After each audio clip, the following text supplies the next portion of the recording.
to Egypt, where we are clearly not buying their love. So maybe it's time to stop putting a deposit down on their hate while they're burning our flag. Senator Rand Paul says America continues to burn billions, giving them aid. And the Republican from Kentucky says it's time to pull that plug now. Thank you for joining us, Senator. Tell us, so no aid at all. I tend to agree with you, boy. I got to tell you, with all that's going on, we don't know who we're giving money to. Just cut off aid completely, sir? Well, the law says that when there's a military coup, the aid should end. So the first thing we ought to do is obey the law. You know, the president seems to think he's above the law and he can do whatever he wants. But, you know, we pass laws, and some of us think it's pretty important that we obey the law and that the president should obey the law. Yep. So, yeah, the aid should finish. But he doesn't call it a military coup, does he?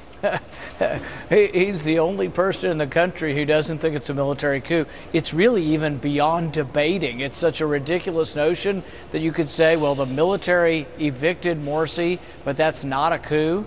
In fact, the statute goes one step further. The statute says either a military coup or anything substantially affected by the military, the aid should end. Aid should end. All right, can we turn to some of the news of the day? There's all this talk about the filibuster, the nuclear option. Can you tell us what's going on? Break it down in simple terms for our viewer. Well, basically, the filibuster is when one senator or more stands up and says that you're going to speak until you can speak no more.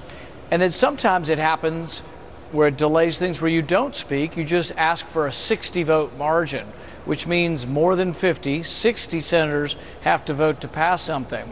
It has been used more recently, and the Democrats are unhappy about it, so they want to change the rules.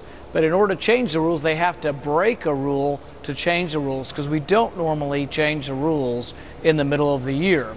All that being said, there is some use for the filibuster. I use the filibuster to make the president respond, can you kill an American with a drone without a trial? And he finally said no.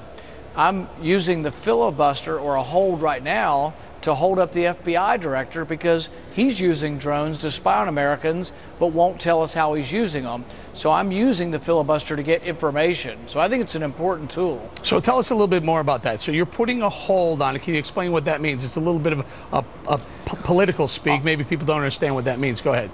A hold is like a filibuster in the sense that I'm saying that if you want him to be released from my hold, which is kind of figurative, if you want to vote on him, you're going to have to end my filibuster and have a 60-vote margin and then do it again. Now, some people say, oh, well, that's ridiculous. You're just an obstructionist. My response would be, I'm trying to get a real truth. Is the FBI using the Bill of Rights? Are they seeking a warrant from a judge before they spy on us? That, to me, is an important truth, and the only way I can do it is by using my leverage as a senator. So I think the leverage of using the filibuster to get information and to make the president obey the law, I think it's a very important tool, and our founding fathers put it in there for precisely this reason. Well, for that reason, to call attention to what they're trying to do, especially if you're in the minority, you can do that. And frankly, if you didn't have a filibuster, what would stop President Obama from appointing, say, Al Sharpton as Attorney General or Rachel Maddow on the Supreme Court? Right. If you were to get an extremist like that, someone with an extreme point of view, the majority here could pass it with 51 votes.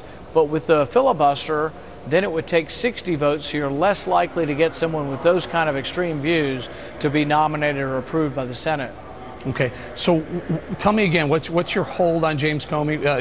President Obama wants to put him as in as director of the FBI.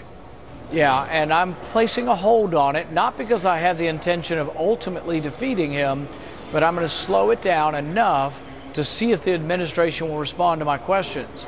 I asked the FBI about 15 questions about 3 or 4 weeks ago, but they haven't responded to me. I want to know, when the FBI uses a drone to fly over my property or someone's house, are they getting a warrant first, or are they just doing it willy-nilly because they can?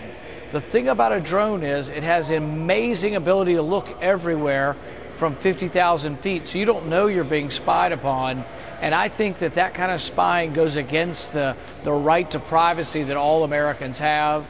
And I want to make sure that this isn't being done without a judge's warrant. If it is, I will highly object to what's going on and try to stop it. And last thought, sir, while you have this hold on the nominee, can they break that hold? The way they break the hold is they bring it to the floor and they get 60 votes. So a hold really isn't that you stop someone indefinitely, it's that you threaten to slow down the process it's sort of like a hold is like the beginning of a filibuster. And should they bring it to the floor and I choose to speak like I did on the drone subject earlier, then as long as I can speak, I can stop the debate. But there are certain physical limits to how long you can speak. So you can't hold things forever. You did 13 hours, sir. You did 13 hours. What would you do differently this time?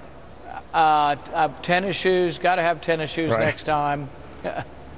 And what about, are you allowed to eat and drink while you're doing this? I mean, yeah, I would probably have more food in my pockets. I had a lot of candy bars that people were bringing me, and Senator Kirk brought me a thermos and an apple, but then it turned out that was against the rules, and the sergeant at arms took my apple and the thermos from me, which was kind of comical, Senator, but it was a great gesture. We have to leave. We're coming up against the hard break. Appreciate your time, but we understand that if you don't hear from President Obama, you're going to hang on to that hold of Mr. James Comey. Thank you very much, Senator Rand Paul.